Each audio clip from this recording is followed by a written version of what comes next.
இந்த பிரம்ம முகூர்த்த நேரத்தில் ஒரு சாய் சொந்தம் பெருங்குளத்தூர்லேருந்து சுப்பையா அப்படின்னு ஒரு அன்பர் பிரார்த்தனை எழுதியிருக்கிறாரு. என்ன தெரியுமா? சுப்பையா, அப்பா நான் முயற்சி பண்ணுறேன்ப்பா, முயற்சி பண்ணிக்கிட்டே இருக்கிறேன், ஆனால் முடியவே இல்லைப்பா, முடியவே இல்லை. நீங்கள் சொல்கிறத நான் கேட்குறேன், ஆனால் என்னால் முடியலை. நீங்கள் சொல்கிறதெல்லாம் கேட்டுக்கிட்டு வர்றேன். நீங்கள் என்னெல்லாம் நீங்கள் சச்சரித்திரத்தில் சொல்லியிருக்கீங்களோ அதை அப்படியே படிக்கிறேன், சப்தாகம் பண்ணுறேன், ஆனால் நடக்க முடியுதுப்பா, நடக்க மாட்டேங்குது அப்படின்றார். பாபாவுடைய பதிலை கேட்போம். என் அன்பு செல்லமே, நீ பண்ணுற அந்த ஒரு முயற்சியும் வீணாக போகலை. அது உனக்கு வெற்றியை கூட்டிக்கிட்டு வரக்கூடிய நல்ல ஒரு பாதை தான். இன்னும் கொஞ்சம் தள்ளி தான் அந்த ரிசல்ட்டு. நீயே ஆச்சரியப்படுற மாதிரி சில நிகழ்வுகள் உன்னை சுற்றி நடக்கப் போகுது.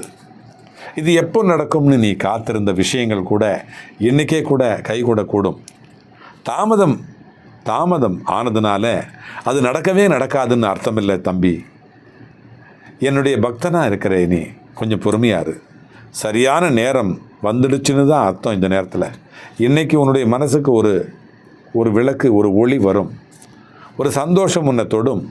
அதிலிருந்து உன்னுடைய வாழ்க்கை மெதுவாக மாறுறதுக்கு ஆரம்பிக்கும். நீயே உன்னுடைய நிலைமையை பார்த்து இது நானா அப்படின்னு கேட்குற அளவுக்கு உன்னுடைய உயர்வை பார்த்து நீ ஆச்சரியப்படுவே. என்னை நம்பி முன்னாடி போ. உன்னுடைய சந்தேகங்கள் எல்லாம் விட்டுடு. நம்பிக்கையை கையில் பிடிச்சிக்கும். முன்னேற்றம் நிச்சயம் உன் பக்கம் வரும். நான் இருக்கிறேன், உனக்கு முன்பாகவும் இருக்கிறேன், உன்னுடைய இல்லத்தில் இருக்கிறேன், உன்னுடைய உள்ளத்தில் இருக்கிறேன்.